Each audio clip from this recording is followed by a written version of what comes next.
Today, we're wrapping up a series on judgment, Now, what we said over the past couple weeks is that judgment is a really general term, right? It can include a lot of different things. But what we're talking about is primarily in our interpersonal relationships, right? With the people that we're rubbing shoulders with on a regular basis.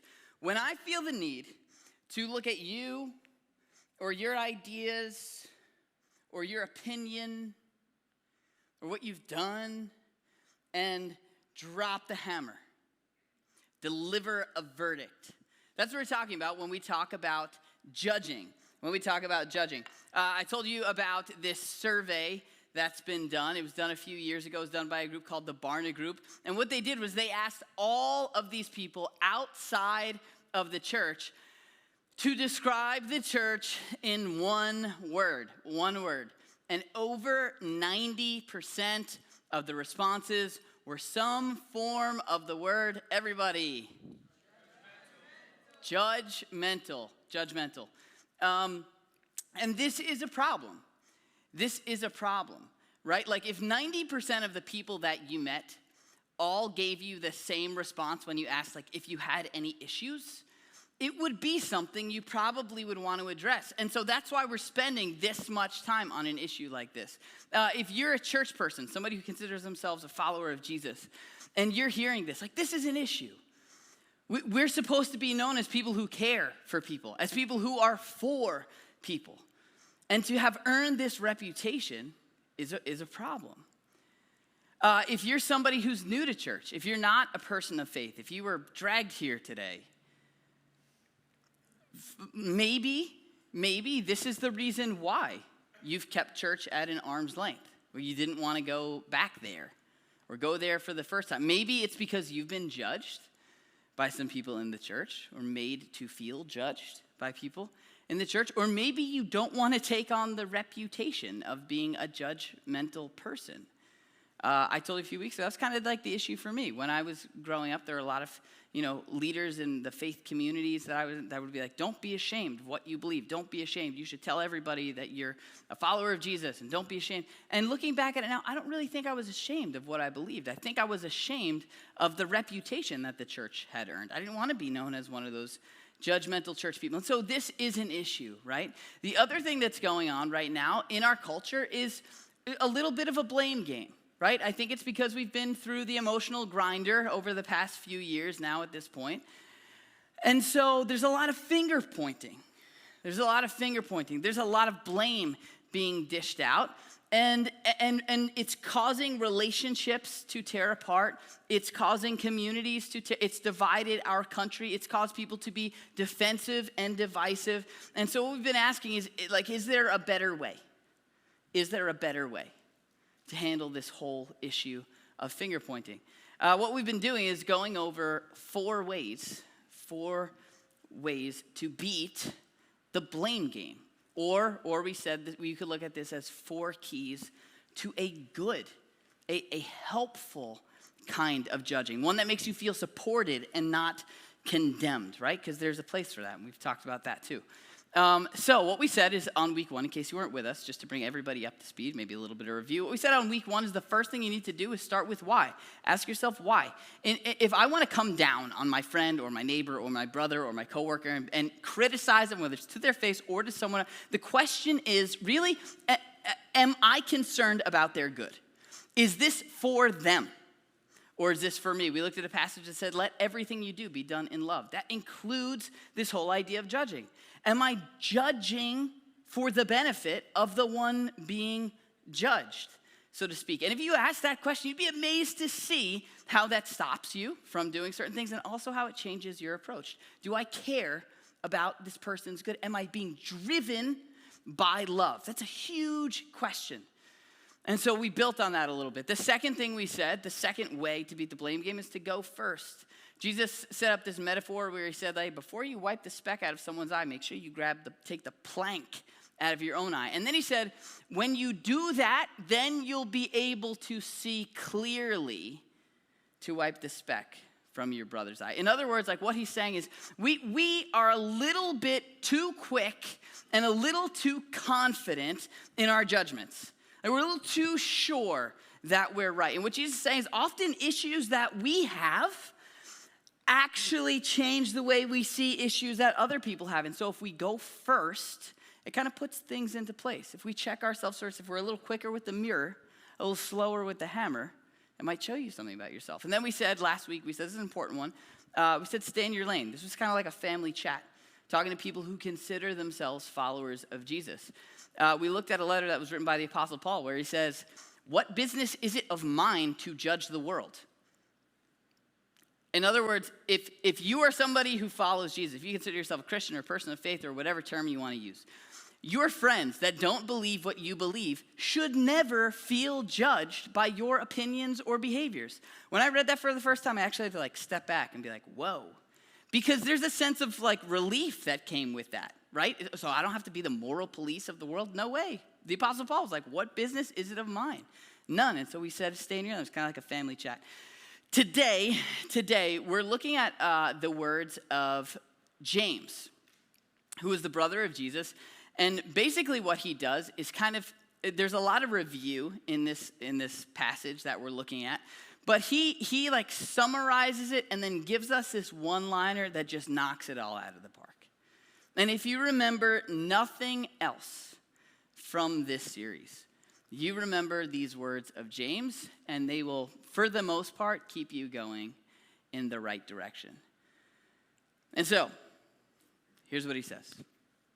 James, the brother of Jesus, okay? And every time we say this, we have to kind of acknowledge that's a tough gig, right?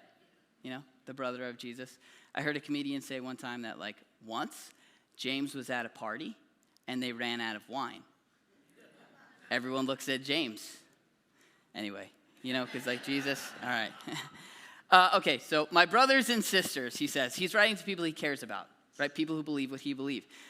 He says, believers in our glorious Lord Jesus Christ. He's writing about his brother. That's crazy. Believers in our glorious Lord Jesus Christ, he says, must not show favoritism. Interesting word. Stick with me.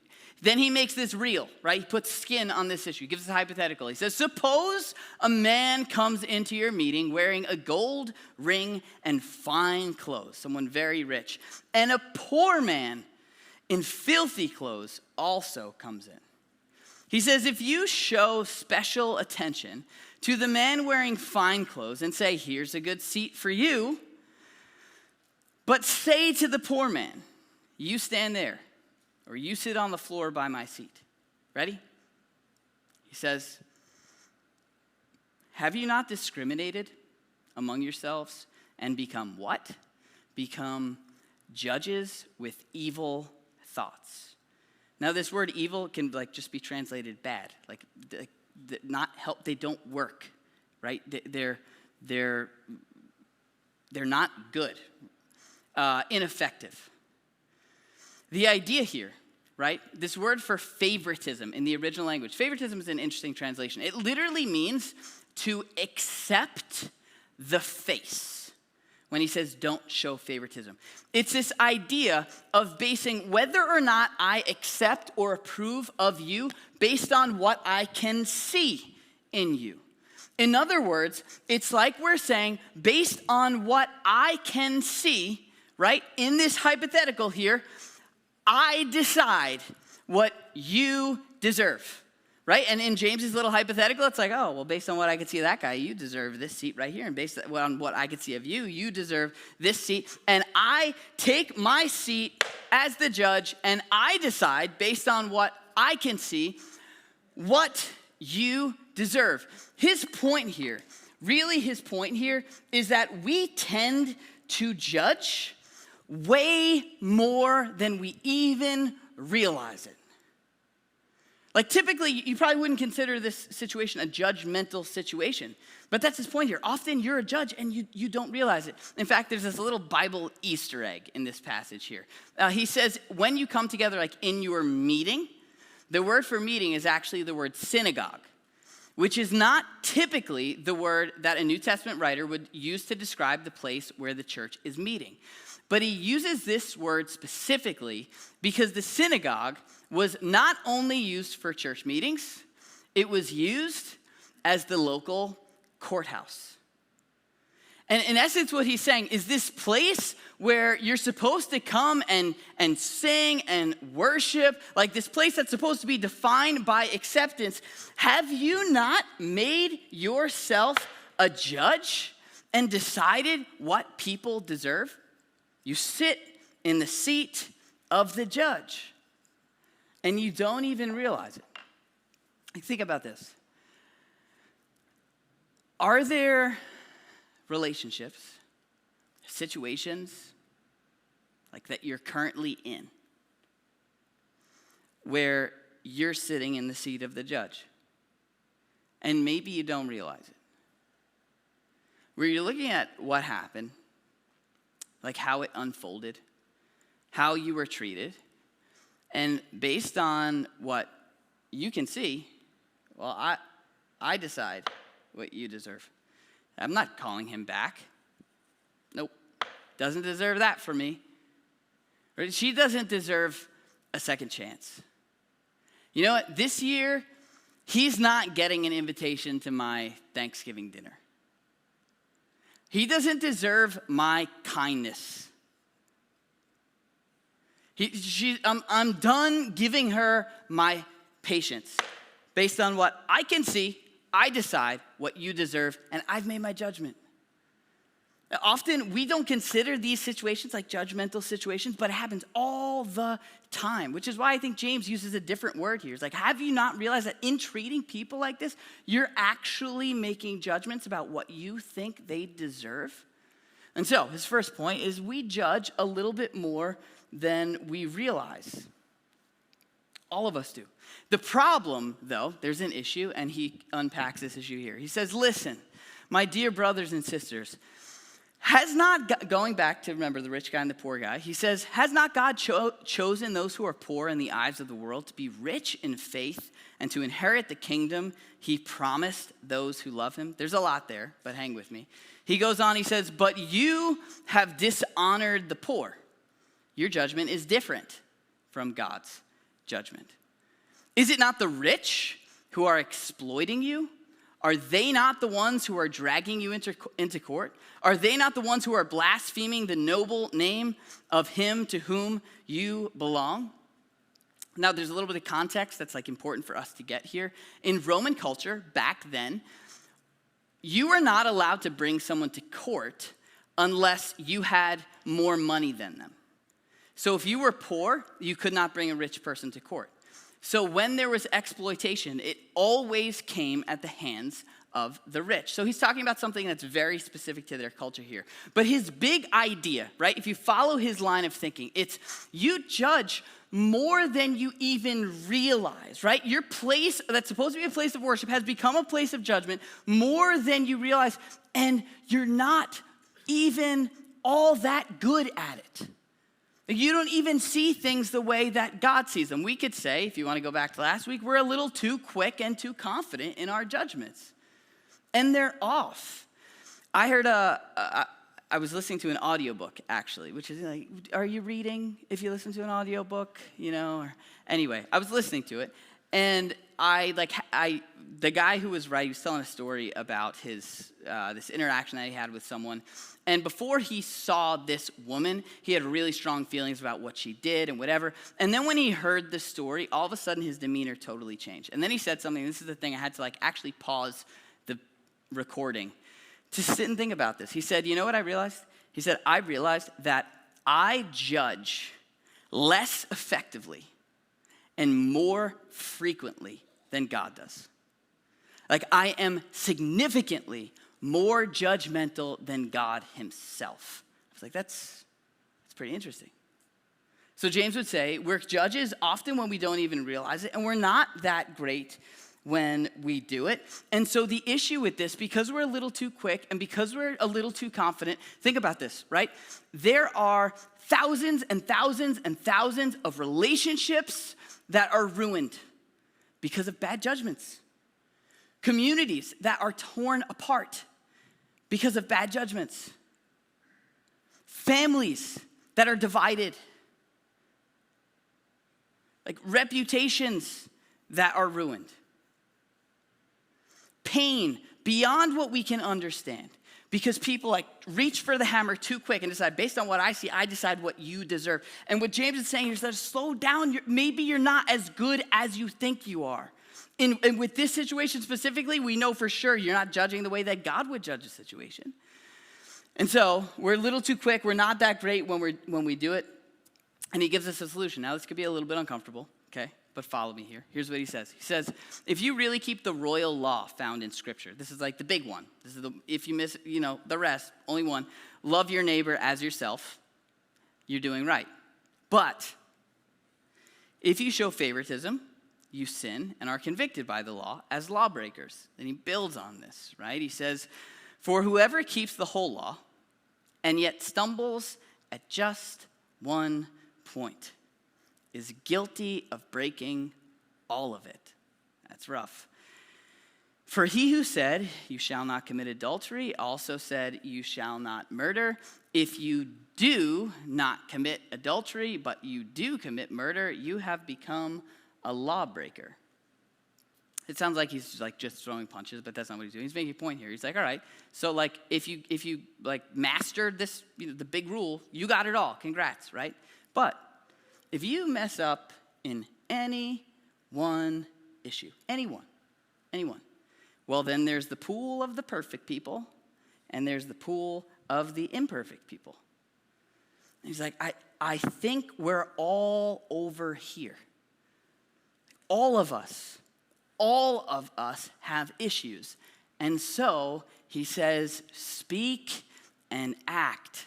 Speak and act as those who are going to be judged. This is uncomfortable. Remember the picture of a courtroom? Right? Like what he's saying is like, maybe you need to change your seat. Rather than sitting in the seat of the judge, he's like, maybe you need to see yourself in the seat of the one who's being judged. Right now, I'm shopping for a dash cam for my car. It's like one of those little things you mount to the windshield and records everything. And when I say shopping, I mean I went on the Amazon app. And what I found is that there are dash cams now that film what's going on the road, and they also film at the same time what's happening in the car, right? I decided very quickly I don't want that.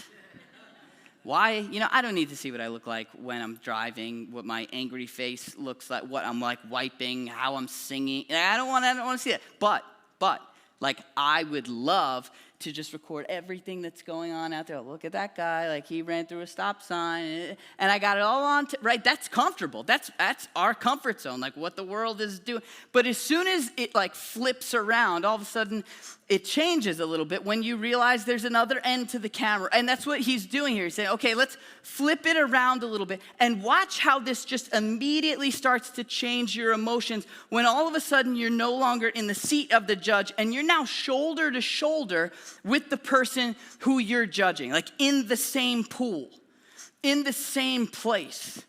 I went to the Ripley's Believe It or Not museum in Orlando. Anybody been there? The building's upside down, believe it or not. So it's pretty cool. We walk in there like pretty early on. I don't remember it exactly, but I remember there's this like little display exhibit where there's a picture, a black and white picture of a guy who's got his bottom lip pulled up over his nose. He looks great. And right next to that picture, there's a mirror. And I like a challenge, so I walked over to the mirror, and I was just getting it, like totally determined, like getting my lip ready, trying to pull it up over my nose, really determined to do this. And pretty quickly, I realized it's not going to happen, or I'm going to like damage some blood vessels or whatever, and I just gave up. But it was fun for a couple minutes. Well, we went through the museum. It was fascinating. And then on the way out, there's this exhibit toward the end. Again, I don't remember exactly, but it's toward the end. And what you see is a window and people on the other side of the window walking up to the window and doing this like really weird thing with their lip. And then you realize on that side, it's the mirror. On this side, it's the window. And it's funny to see what people do. There are a lot of people that are doing the lip thing. Some people are just sitting there like, checking their nose, just using the opportunity to see the mirror. Then you got like these girls that are doing the little, like the kissy, like mirror face. And I'm sitting there and I'm like, wow, I have conflicting emotions, like I am really enjoying this, but there is a part of me that is in pain right now because I was just there. I was just on the other side. I'm like, what was I doing when I was over there? How long did I try that? And then I'm in the parking lot. I'm like, who was it? Who was watching me? Right? And my point is, like, it's easy to let until you're in that position, right? Until you're on the other side of the mirror. And all of a sudden, it activates the emotions. Immediately, you start to feel for the one that is being judged because you were there. Now, if we pause there for a second, or end there, right? Speak and act as those who will be judged, like your friend that you're judging. It can sound like you may draw a conclusion that a lot of people in our culture would draw, right? That you stink, God thinks you stink, and your friend that you're judging, well, he or she, they stink too. And God's disappointed in the both of you. You're both failures and lawbreakers, and shame on you, but at least you could be in it together, so you might as well get along. So speak and act as those who will be judged, because God's gonna get you, right? But he's not done there. Like, it could sound like he's leveraging guilt to get people to stop being judgmental, but he's not. He says, speak and act as those who are going to be judged by the law that gives freedom. Which sounds like an oxymoron, because typically we think of laws as something that takes our freedom away, something that restricts us. But what he's talking about here is what we call the gospel or the good news, right? It's this whole idea that out of his deep love for us, Jesus gives everything for us and forgives us. And so my sins are forgiven, past, present, and future. Like free. The Apostle Paul would say, like, you are free from the law. Free from it. And so what he's saying here, in essence, is like, you have to understand your brokenness. You have to. But see that in light of God's forgiveness. He's not leveraging guilt. He's leveraging grace. Right? Like, I'm sure, or at least I hope, what it feels like to just be like guilty, to just have messed up maybe a situation with a friend or home or a parent at school, and then to just be let off the hook. The tremendous feeling of weightlessness, like the tremendous burden that is lifted, it changes the way you see, and it changes the way you feel, and it especially changes the way you feel toward people who have made the same mistake that you have. And so James is saying, speak and act not as those who are going to be beat up, but as those who know that they have issues. That it is important for us to recognize we have problems, but you don't have to be afraid of it because of Jesus, you're good with God. You don't have to fight to earn your acceptance. You don't have to measure yourself against someone else and how they're doing. You can rest in that, and when that clicks, when there's this feeling like I have blown it, but I am unconditionally, completely, fully known and fully loved, it causes you to see other people differently. And this is what takes the reins away from the power of judgment in our lives.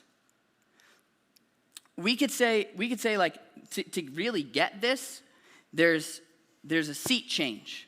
Right? First, James would say, you got to change seats from the seat of the judge to the seat of the one being judged.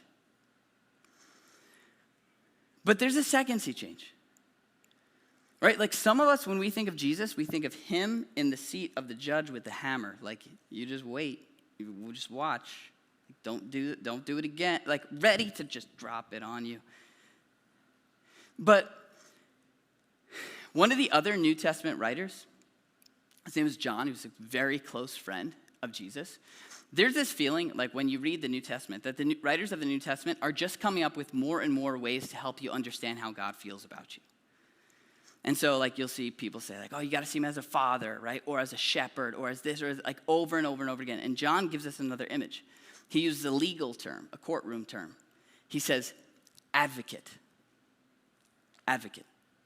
It's a legal term. It's the person that represents the guilty, that pleads on behalf of the one being judged.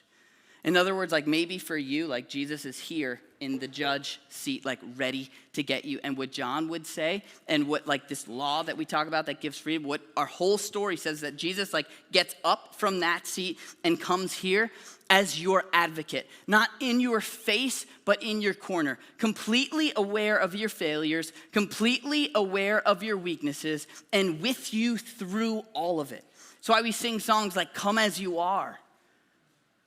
There's 2 seating changes. And for us to get this right with people, we have to get it right with God. We have to understand that he has let us off the hook, and let grace be the driver. Let grace be the motivating factor. There's a pastor, his name is Tim Keller. He said basically what it comes down to, and I'm summarizing him, he says basically what it comes down to, the whole thing, the whole shebang, all that we believe, he says comes down to 2 things. 1, I am more broken and flawed than I ever dared to believe. And yet, because of Jesus, I am more loved and accepted and embraced than I ever dared to hope. Yeah, we have issues. But in spite of that, God's grace, his forgiveness is so much greater than our issues. And so he goes on and he says, speak and act as those who are going to be judged by the law that gives freedom, because judgment without mercy will be shown to anyone who has not been merciful. Now, there's a lot of different interpretations as to exactly what this verse means. It's vague, but at the very least, what I can tell you is that this right here, this is a description of what we were calling the blame game. Judgment without mercy, returned with judgment without mercy. Pointing the finger back and forth and back and forth and back and forth. That's a picture of our culture right now. And so here's the better way.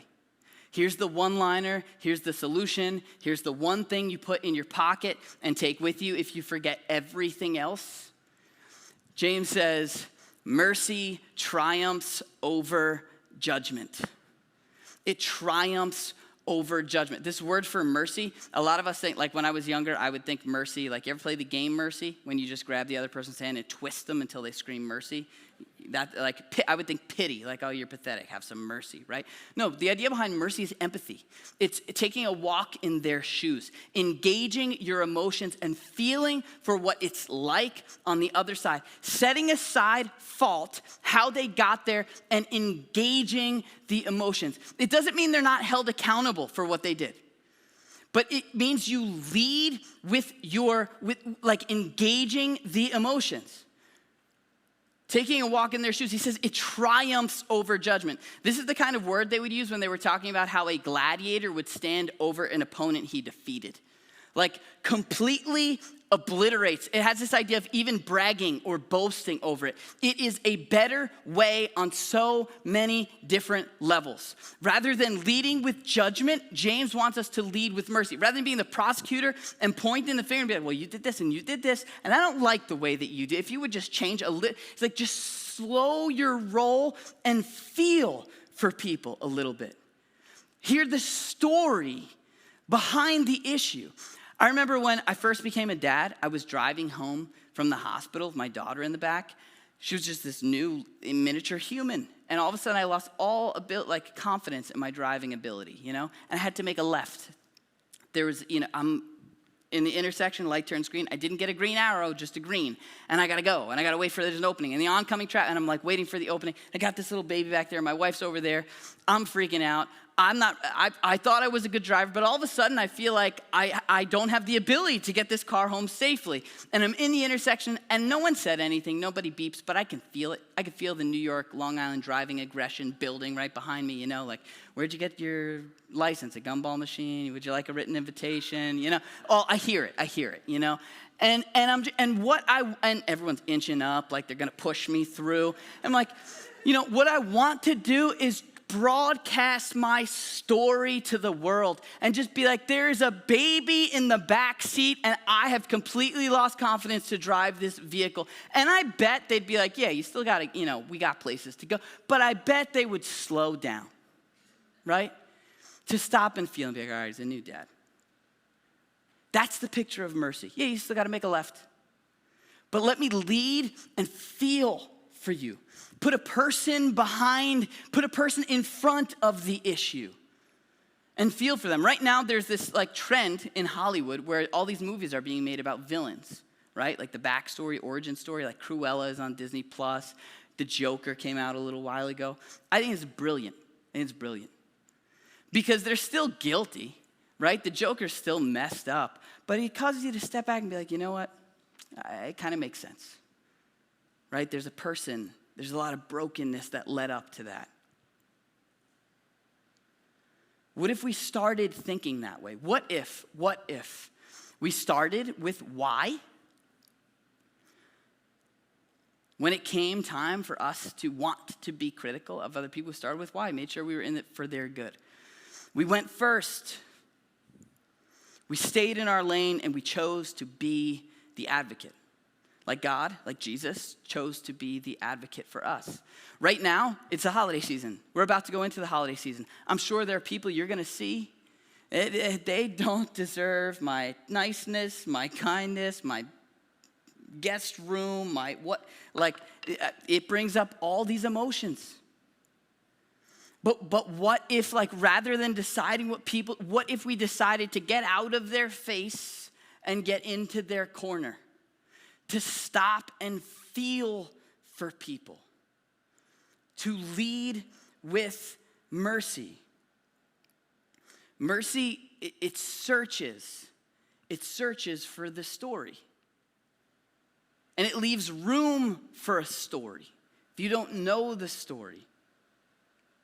Right? If you think about the advocate in a courtroom, a defense attorney, a lawyer, they master the story. Right? That's their job, to represent that story. What if we gave people the right to have a reason for what they were doing? I'm not saying don't hold them accountable. That's not the point at all. The point is to lead with mercy. This is the better way. It's a better way in our homes. It's a better way in our families. It's a better way in our communities. It just works so much better. Mercy triumphs over judgment. I'm going to ask the band to come back up here, and we'll wrap up here. I read a story not too long ago about a guy who was crabbing, and he was inexperienced, crabbing with an experienced crabber. And they caught their first crab, and they took the crab, they threw it in the bucket, and they put a lid on the bucket. And then they caught another crab, and they took the crab, they threw it in the bucket, but the experienced guy didn't put the lid on the bucket. And right away, the inexperienced crabber was like, wait, we got to put the lid back on the bucket. He said, oh, no. With one crab, you have to put a lid on because it'll crawl right out. But if there's ever more than one crab in a bucket, 2, 3, 4, 5, and one tries to crawl out, the other ones pull them back in. And so you don't need a lid. I heard that and I thought, that's a little bit like what our culture feels like right now.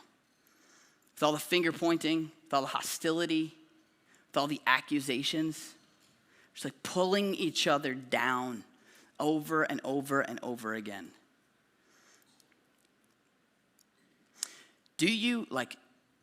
Could you imagine the power of being a group of advocates in a culture like that? People that were the crabs, pushing each other up. Being down, but bringing one another up, supporting one another. Could you imagine if when people thought about the church, especially people on the outside, the word that came up wasn't judgmental, but what if so let's not go for the country, but what if in this community, or in your workplace, or in your family, or in your life, in your little circle, when people talked about you, if you're a person of faith, and how your faith expressed itself among other people, what if the word that came to mind was advocate? Yeah, I don't get them. I don't know why they do what they do. I don't believe what they believe. I'm not sure I agree with what they say. But you know what? There is no doubt about the fact that those people are for me. Even when we disagree, there's this sense that they want to know my story. They lead with empathy, with mercy instead of judgment. Could you imagine the dent that even just the people in this room right now could make in this community? I think then we would see that mercy triumphs over judgment.